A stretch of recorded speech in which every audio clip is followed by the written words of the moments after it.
Mark is the Foia coordinator in the Washington Bureau of the New York Times. Before that, he worked, he was in South Dakota for the, Mark, what was the name of your paper in South Dakota? It was Argus? The Argus Leader. Argus Leader, yeah, I'm sorry, I didn't have that right in front of me. But Mark has had a good month. He was part of the Times team that won the Pulitzer for coverage of COVID from last year. And he was just elected president of Investigative Reporters and Editors. So a good month for Mark. We will send him out, we'll keep his good month continuing here. He's now president of IRE. Earlier in the program, we had Cheryl Thompson, who at that time was president of IRE. So we've delivered 2 IRE presidents for you for this program.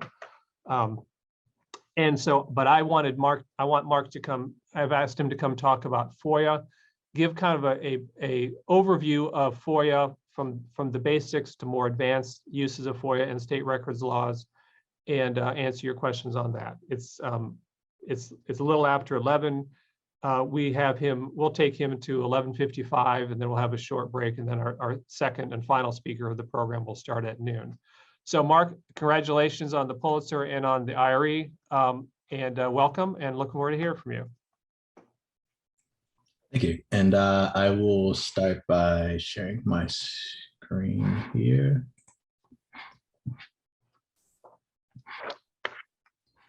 All right. So my name is Mark Walker. I'm a reporter and FOIA coordinator for the Washington Bureau of the New York Times. I've been here for about 2.5 years and sort of like deal with and wrangle all things FOIA that come through the paper. So I'm going to start just sort of with a brief overview of some of the concepts we're going to talk about today. So the good, bad, and ugly of FOIA. So we're going to talk about like who you can FOIA, what can you FOIA, how to do it, the bad, what the FOIA exceptions are, the ugly. We talk about how FOIA is kind of a broken system and how to work around that, making a request, after the request, state public records, and using FOIA as part of your reporting process. So just a brief overview of FOIA. FOIA was created by President Lyndon B. Johnson, essentially as another form of providing information to the public to make sure that the public always had access to information, whether it was national security, healthcare, anything like that. They had a mechanism that exists to sort of learn as much as possible. But as journalists, we all know that that has not been the case, and the spirit in which the law was created it sort of has troubling been knocked down over the years. So FOIA. So FOIA is the Freedom of Information Act. It provides the right to sort of access existing records held by the federal government. FOIA reflects the philosophy of disclosure and requires that the government records be made available unless they are exempt. So Congress, the court system, and the White House are exempt from FOIA. The White House isn't completely exempt. There's certain wings and certain sections of the White House that are subject to FOIA, like the OMB, the Office of Management and Budget, is a subset of the White House that is subject. So I would recommend, if you're looking for any sort of White House records, to look at the other agencies, look at the sort of subsets of the White House and figure out if you can get your information from one of them, because trying to put one directly into the White House will get you denied. And then we also have state and local agencies who are covered by state records. What you can FOIA. You can FOIA any agency record. One thing I like to do, and one thing I spent a lot of time doing here at the Times, and even before when I worked in South Dakota, was reading this thing called the Records Retention Schedule. And I look at it like as a menu. So this document will tell you every single piece of information an agency tracks. Like, for example, I've got one recently for nursing homes, and it tells me even down to the detail that nursing homes are required to track the types of laundry soap and how much laundry soap they use. And so that's how detailed these records retention schedules are. And I sort of get those and I study and just try and learn what agency record exists, because that helps me sort of make a determination and know exactly what I'm asking for. One of the issues with FOIA and any public records is that an agency has no obligation to make a record for you, which is also why that the schedule is really important. So if an agency doesn't keep documents in a certain way, or doesn't keep it in a spreadsheet, but has it all paper, like there are no obligation of like turning those documents into a spreadsheet and giving them to you. Like your best bet is to just take the documents and give them to yourself. So if you ever run into this situation to where an agency gives you a response and says like, well, we don't have that record, or we're not in obligation to create that record, I'll usually ask them, okay, well then how do you have it? And can I get it in the way that you have it? Form a request, put request in writing or submit by email. One thing I will say about this is any written request I submit to an agency, always PDF it. Can never send it in a Word doc, because we've had, not very frequently, it's been rare, but it has happened to where an agency has tinkered a little bit with our requests, but putting it in a PDF sort of locks it and locks your language in and makes sure that the way you ask for it is the way that it's interpreted and as it moves through the process and gets to the right person. So there are 9 classifications of FOIA, 2 of which I've never come across and would be really, and so they apply, but like in very rare instances. But I'm gonna go through the first 7, because the first 7 are the ones that you will encounter the most as you're dealing with FOIA. 1, any sort of classified information. You often will get a GLOMAR response where you can hear an agency say like, we can't confirm or deny the existence of these records. That's often means that it's classified information and they don't want to release it. That doesn't mean the information can't be obtained. That doesn't mean you can't make a compelling argument to get it, but this is sort of the roadblock to sort of get any sort of classified information. Mark, if I have just one clarifying question, GLOMAR, is that a reference to some Supreme Court case or something like that? Yep, it was unfortunately a Supreme Court case that the New York Times lost about I think it was a sub, a like nuclear sub that went missing in Russian territory that wasn't supposed to be there. And I think we tried to, this was a long time ago, tried to get information as to why the US had this nuclear sub in Russian territory, and lost a Supreme Court case which created this response, and the sub is called the USS Glomar. So the exemption is named after that sub. All right, thanks. The second one is information related solely to internal and personal rules and practice of an agency. So like, usually they use this as sort of like internal communications or internal rules they don't like to release. FOIA exemption number 3, grand jury material, tax codes, things like that. 4, unfortunately, my previous employer sort of strengthened this. The Argus leader lost a Supreme Court case over exemption 4 for trade secrets, privilege, and confidential commercial and financial information. So, like, for example, the Volkswagen emissions issues, the Juul issues, and sort of like asking them like what types of material for Juul you're giving to kids. What are you you're going to schools and you're saying Juul is safer than smoking. What are you saying? What is this material? What do you have to back this up?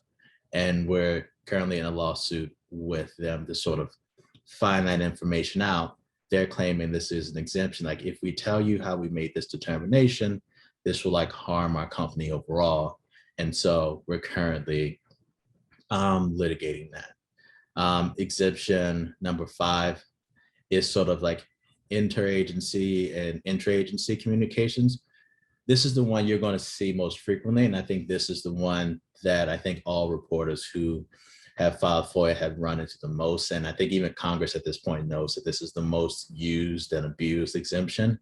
It's basically, the way I look at it is, we don't really have a reason to exempt this, but we're going to use this to exempt it. So this is for any sort of like deliberation. It's supposed to be for attorney-client privilege, but an example of how this is used and abused is sort of with the mass surveillance of Black Lives Matter protesters. The Department of Homeland Security has a list of people they have identified who have been monitoring and have ties to Black Lives Matter. And the ACLU and several other agents and several other groups have tried to sue to get this list, but DHS has always argued that it's in draft form and drafts are protected under this exemption. So as long as they technically don't make it or say like this is our completed list, and they continue to argue that it's a draft, it falls under these exemptions. And you'll see more agencies nowadays keep things in draft format or refer to things in draft, so they will fall under this exemption. Exemption 6, this usually happens, but there's not many issues with this one. So it's like blocking out like cell phones, personal email addresses on occasions, any sort of like doctors or medical information that might be coming to someone's like email address while they're at work. And that usually gets redacted out, but in my experience, this has really never been a huge issue that I've run into. Exemption 7 is the law enforcement exemption. And this is the one where it's basically saying that anything under law enforcement investigation cannot be released. And as you see it, I've got a bullet pointed out that like the FBI, the Department of Justice, the CIA, all of these agencies like are notorious for using this one. But one thing that's little known, a little known thing to push back, is that with the Foia Improvement Act of 2016, President Obama actually made an amendment to sort of like weaken the strength of Exemption 7, to where there is a portion of this exemption to where an agency now has to release any records that would not harm the investigation.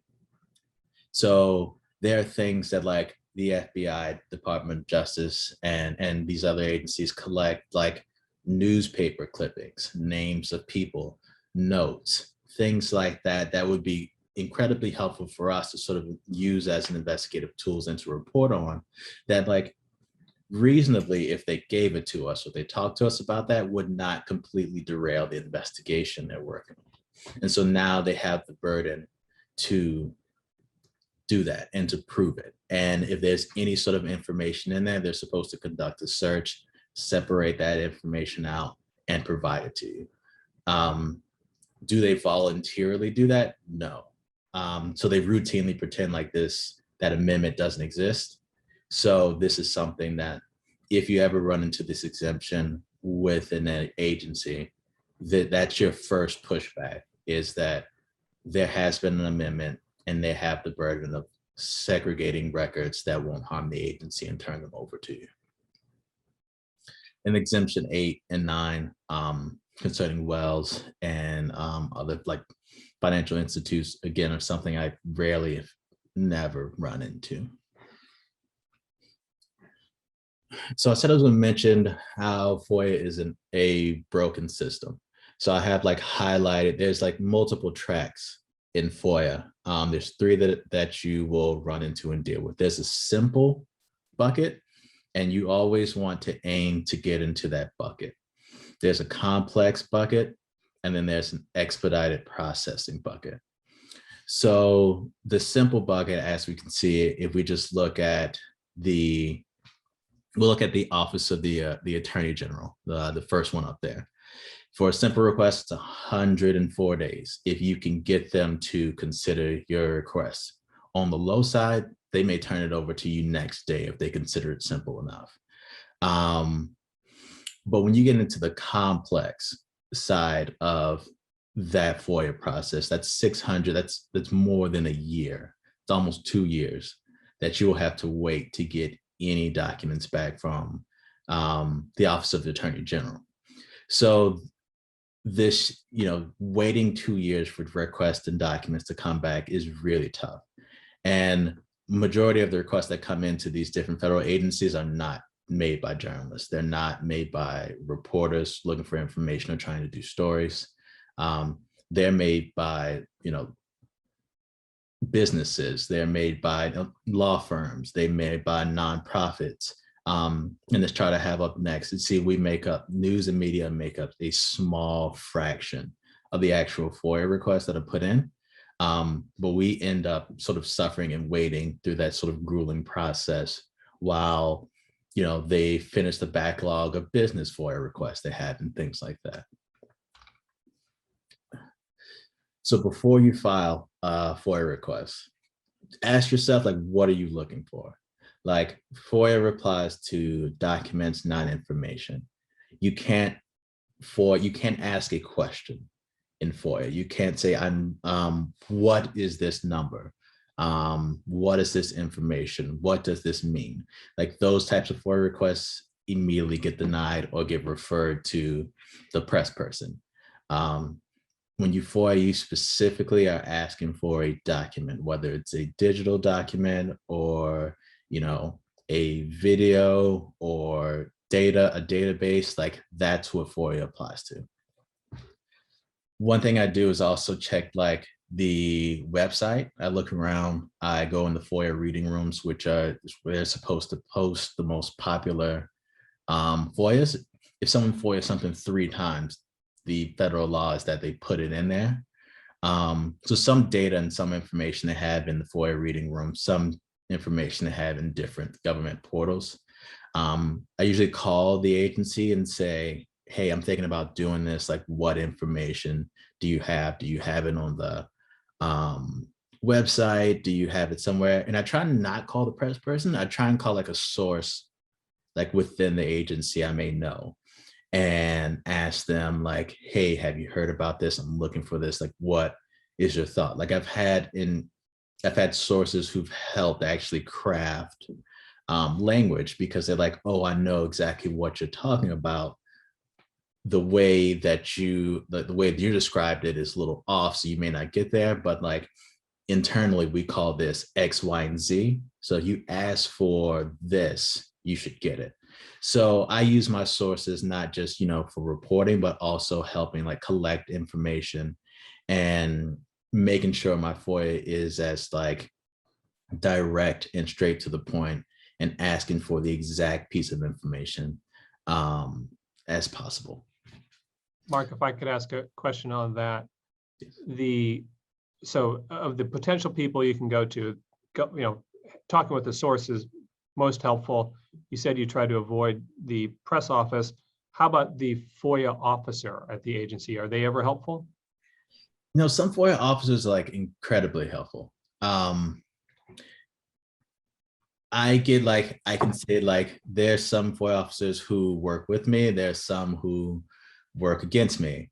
There's the FOIA officers at the Department of Homeland Security I have a good working relationship with. So my FOIAs may not take as long as some people, and there's some information that I FOIA that I don't, that they just say, well, we can probably turn that over to you without doing a FOIA.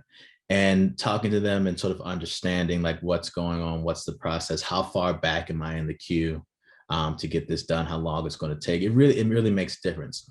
There's some FOIA officers who are just completely unhelpful, like the FOIA officer at the State Department, who she knows very well. I think she's unhelpful. So it's no surprise to her, I would say that, who she just doesn't answer the phone and she doesn't respond to emails. And I remember a point to where me and our attorney, we alternated for like 3 weeks, like calling her and leaving her voicemails on and off to get her to return our calls until we had like email her boss. Then she called us back and then proceeded to disappear again right after that. So there's some people who are really helpful and there's some people who aren't.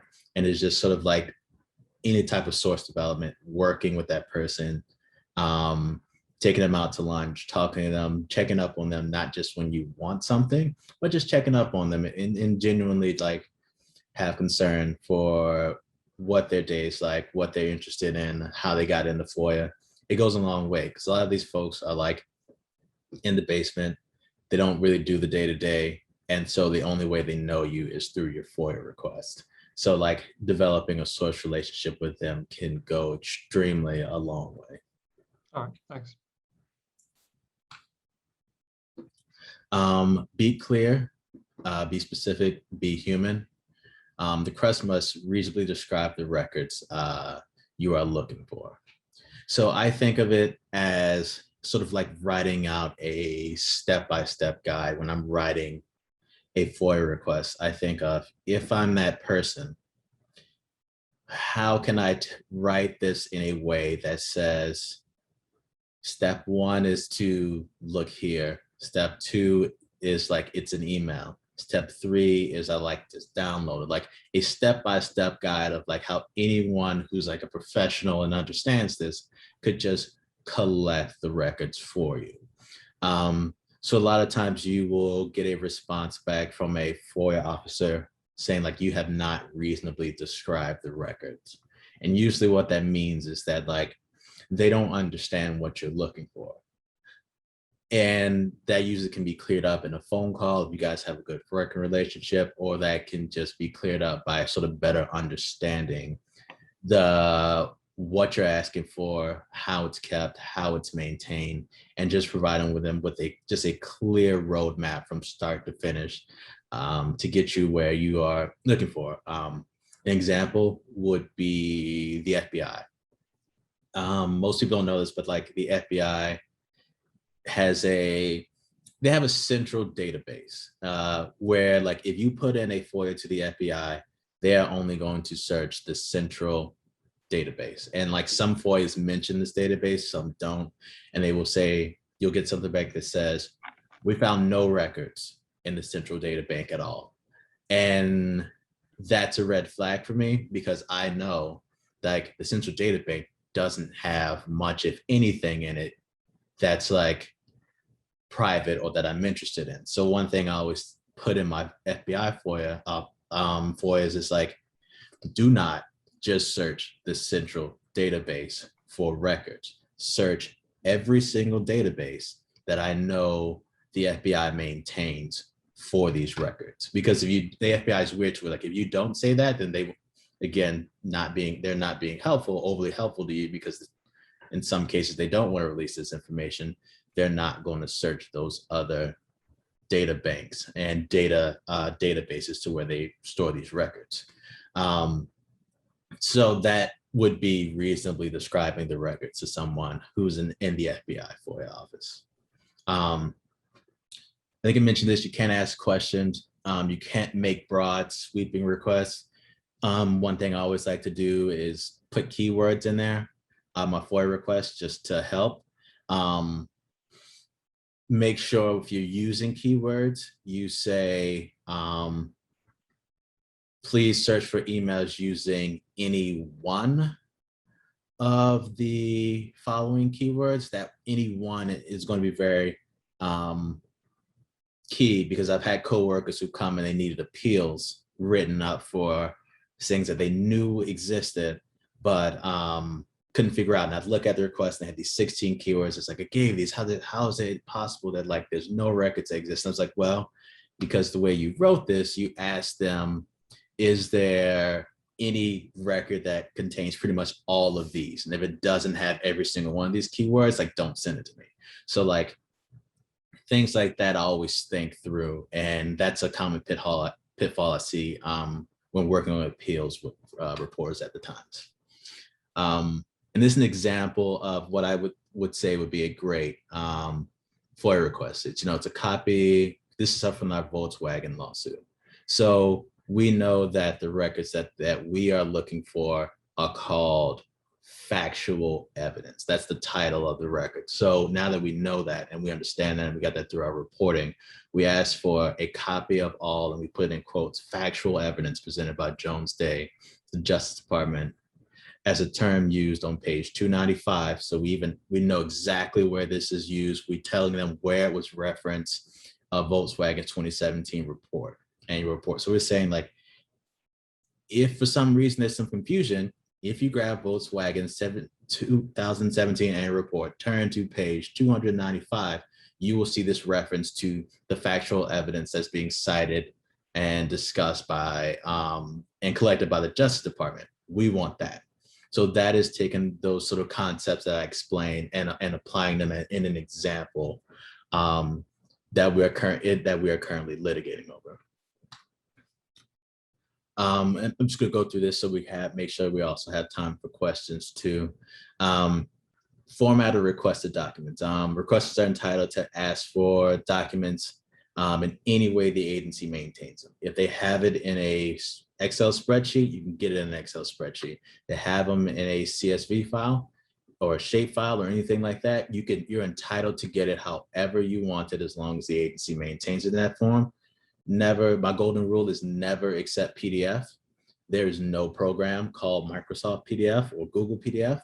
That is the agency taking a document and turning it into a PDF.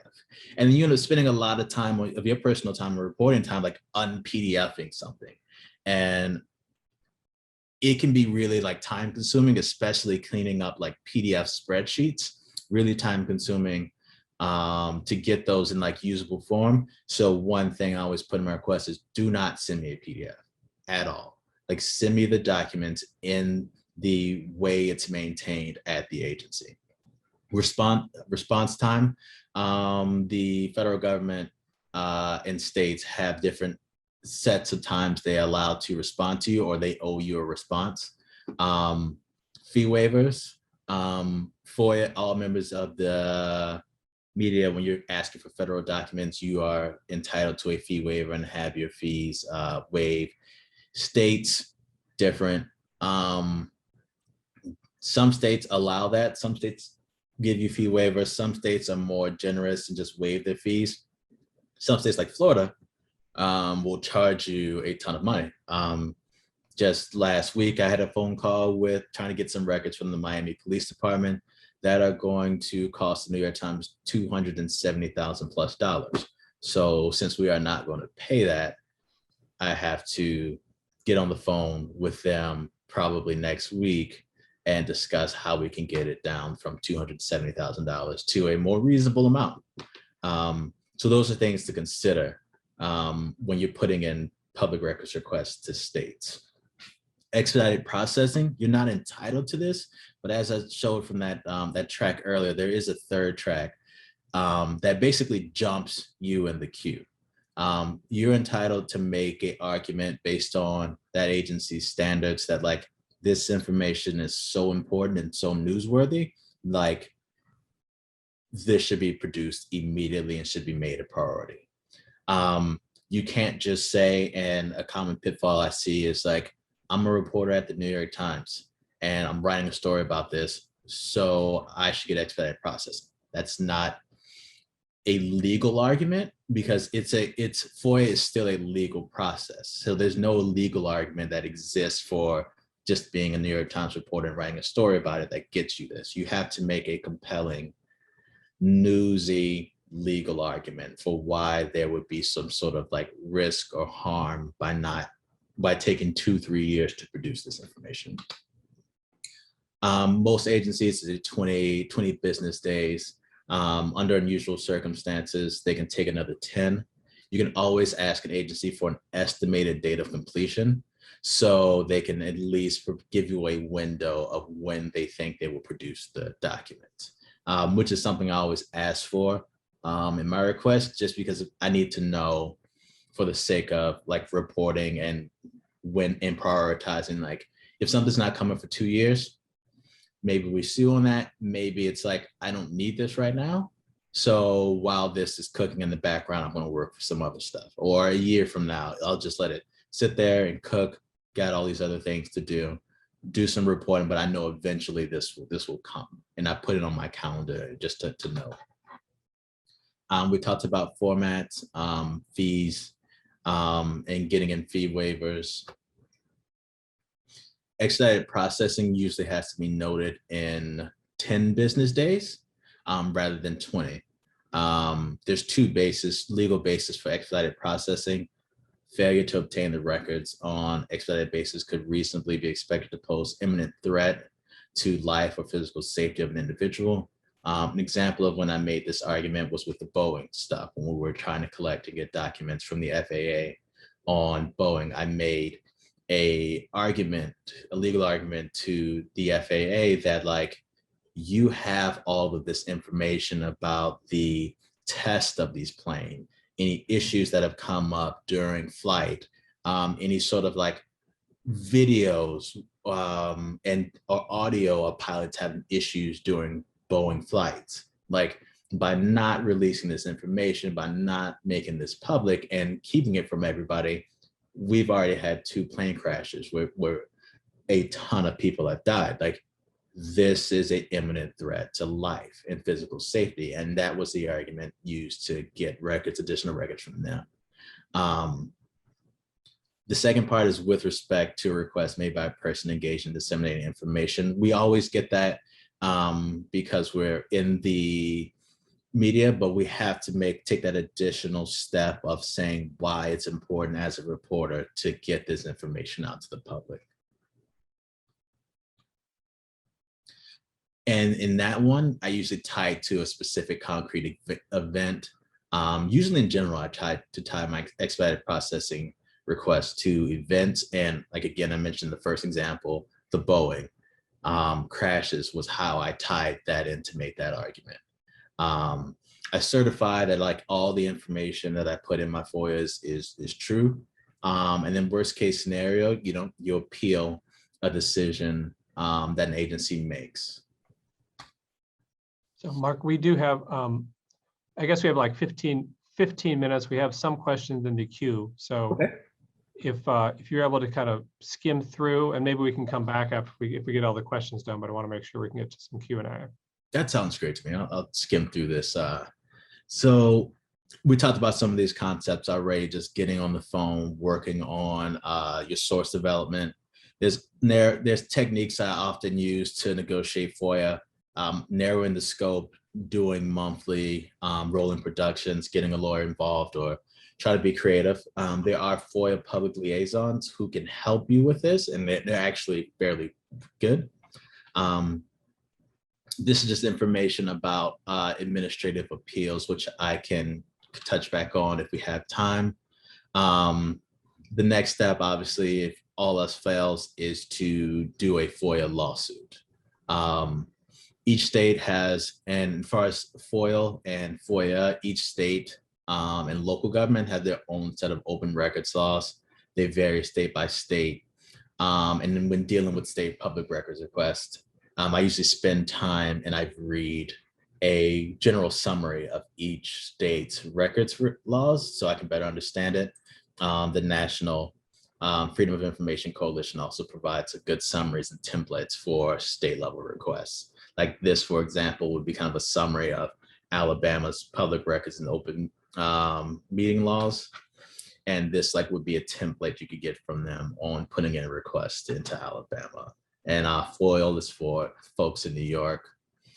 This is how I mostly keep track and log any FOIAs that I put in, just so for my sake, because I do so many and keep track of so many across the paper. It's helpful for me to have a way of tracking and keeping all of these. And I talked just briefly to touch on using FOIA as reporting. This was by CBS News, an example of FOIA that was used to sort of get documents and tell this story. We filed a Foia lawsuit that collected a lot of documents that led to this story about Elaine Chao and some of her business ties with her family when she was Secretary of the Department of Transportation that she did not disclose, and the story is still ongoing and developing. We use federal FOIAs to track and determine that the Trump administration was intentionally delaying hurricane aid to Puerto Rico and the Virgin Islands while providing it to states mainland. And then we also use public records to determine, basically during the pandemic, to figure out how the CDC, why the CDC was failing. And this was one of the stories that was in the Pulitzer finalist selection as well. And here's some resources at the end. So happy to take questions. All right, thank you. It's great resources. So let's go to Lisi first. Here I am. Okay, so I had a couple hopefully quick questions. The first one, I wanted to go back to the 2016 change in the FOIA for federal law enforcement. And I was just wondering if that applied only to federal law enforcement agencies, or did that trickle down into the state and local level? That was specifically an amendment for federal law enforcement agencies, but there are states who did sort of like adopt pieces of this and sort of like apply that same standard that went through the state legislature. It's just not a popular thing that they voluntarily announced, but like shortly after that, there were some amendments locally to deal with this. Okay, so I can't push it in my state because it's not one of those that are very friendly. What's your state? Mississippi. It's almost impossible to get any of that stuff. And that my other question is about making a request. Our organization has like a really like pre-planned formal, this is, what we want, and then we cite the law and all this really long thing. Do you think it's better to just kind of do something that's less formal and clunky and wordy and keep it more simple and focused on what you're really looking for? In terms of, well, first, if you need help getting records from Mississippi, let me know, because I've had some success there and happy to take a look at anything that you filed. Second, I feel like the portion that needs to be focused is just what you're asking for, the describing of the records. The rest of it, like breaking out the legal argument, I found that the more in-depth that you go and the more that you cite and research and as thorough as you can be, the better. Those requests usually net more, it takes more time to do, but they usually net more success. And if you want to share those with me at some point, and maybe I can work with you to make it less clunky. Okay. And you get like a standard sort of template set up for you guys as well that you guys can sort of use and build off to save time. That would be great. Thank you. Okay, good. All right, so Hayat, and tell Mark where you're from. Hi, yeah, I'm a reporter from the Idaho Statesman. So I guess I just wanted to ask. I haven't had a whole lot of luck contacting FOIA officers. So for local news reporters who really are not in DC and don't have access to just maybe coming up to somebody and asking in person, do you have any suggestions for just building sources in federal agencies where you're especially interested in maybe sending? I just call. I just get call and send emails. Sort of talk to them as often and as frequently as I can. Like even I was a reporter in Sioux Falls, I had like FBI like sources that I would talk to because I wrote about like criminal justice. And it's just sort of like you find the people locally at your local FBI and you work with them and develop the sources there. Like there's always like a local federal office, so like the local OSHA office or the local FBI, and then you work with them and then you start to work your way up, and like they would introduce me to someone or recommend me to someone that like I should talk to. And it's sort of just like building up and building up and building up. And that's how I did it and would recommend doing it. Okay, next up, Rachana. Hi, thanks for doing this. I'm Rachana Pradhan with Kaiser Health News. I wanted to know if you have any tips on strategy for what happens if an agency responds. They say they fulfilled a FOIA request of yours, and then you look at the records they gave you and the records are not what you asked for, and there was no tweaking of the request or anything, but maybe there was an error down the line or something. Is there anything faster than actually filing like a formal appeal? Like, how do you get around that? I usually call and just say like, then I have to be like bad cop. Like I usually try and be like good cop up front and just like work with them, but then like I have to be like bad cop and just say like, this is not what I asked for.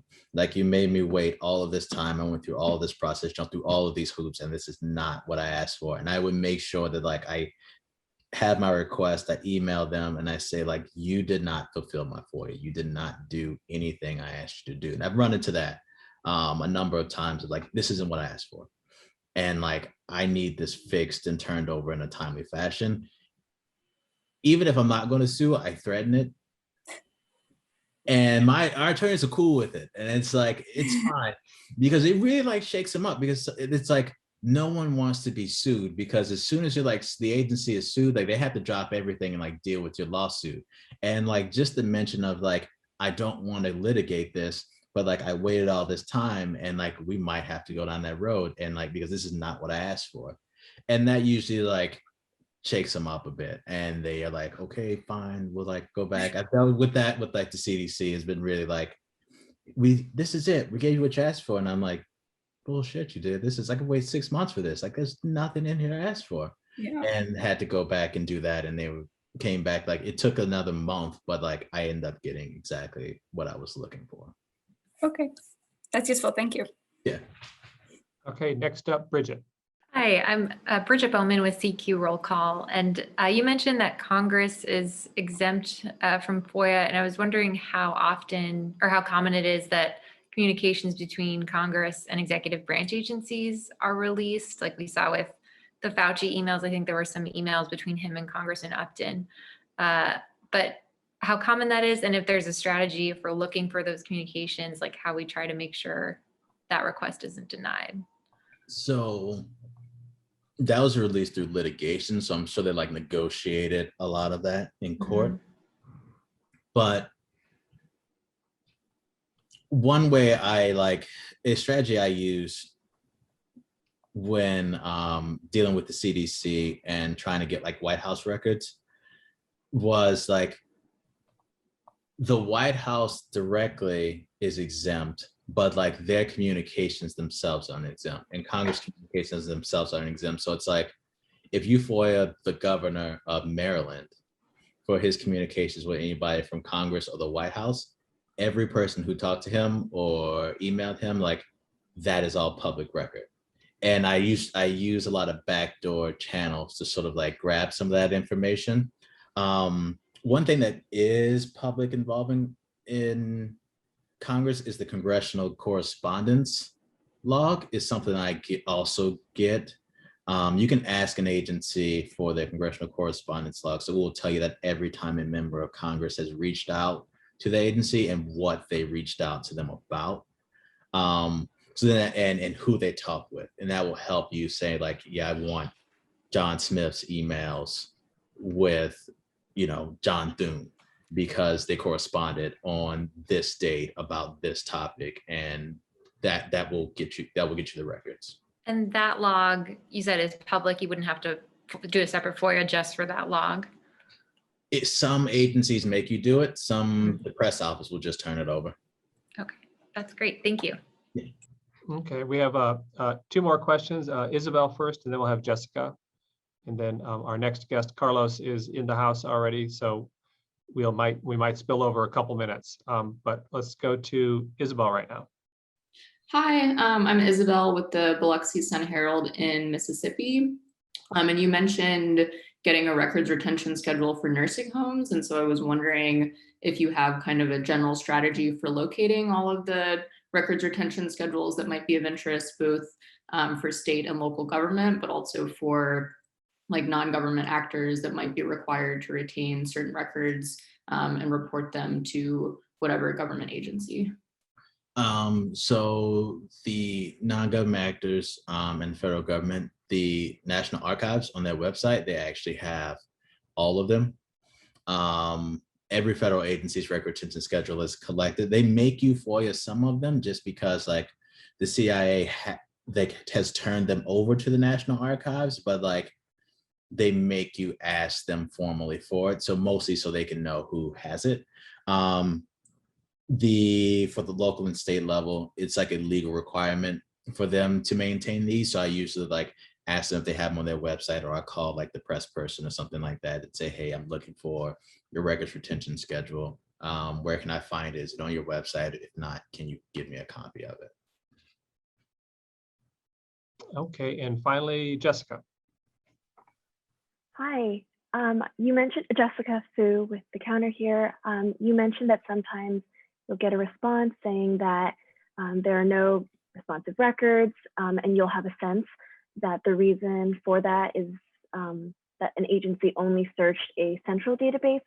I was wondering how common you think these central databases are among different agencies. We recently FOIA'd some emails at USDA, and we were told that no records exist, and I wasn't sure if that like limited search might be something that happens just across many different federal agencies. Yeah, that does take place. Agencies like no agency really has like one sort of like main database that they like keep all their information in. They keep it in different places and keep it in different areas. And so first, if I get a no records response back, I look at my FOIA to make sure like I didn't have a word off, or I was missing something, or I like wrote something they may have misinterpreted, like the keywords issue that I mentioned earlier that pops up a lot at the times, where it's like, I'm seemingly asking for you to find any emails with all 14 of these keywords instead of like what I intended to do of like any one of these 14. Then after that, if that's an issue, then I usually appeal. And there's like a pretty basic appeal that you could write yourself, or yeah, you just write yourself. That just basically says that like, I think you did a poor job of conducting my search. Like, I don't think you did a great job, and I want you to go look again. And like no records responses is usually like red flags to me. That means like, yeah, they got it. They usually have it and don't want to give it to you. And 9 times out of 10, like you'll get an appeal and you'll win, and then you'll get records. A lot of times if I get records, I still will do that and say like, I don't think this is enough. I'm sure there's something that like you left out. And so I'll appeal it anyway, and then usually get more records. There is a trick I would recommend if that keeps happening is you can FOIA and I'm blanking on the name of it, but I will, when I remember it, I will email it to Chris. But basically there's something that I do to where I FOIA the internal conversations that took place around my FOIA. And I have a specific like template for this written up that I use, but like when I get a no record response, I put this in because that FOIA basically tells me is like gets me documents back of everyone who looked at my FOIA, who touched it, and every single conversation that took place around it. So then that helps me find out if there's more records, if they've just withheld stuff from me, and things I don't know about. But I will make a note to dig through that template and pass that information along to Chris, so you guys will have that.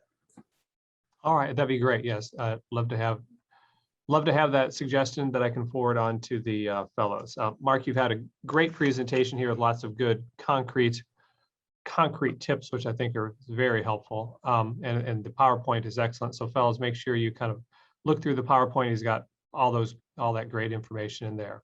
So Mark, I want to thank you very much. And again, congrats on your month.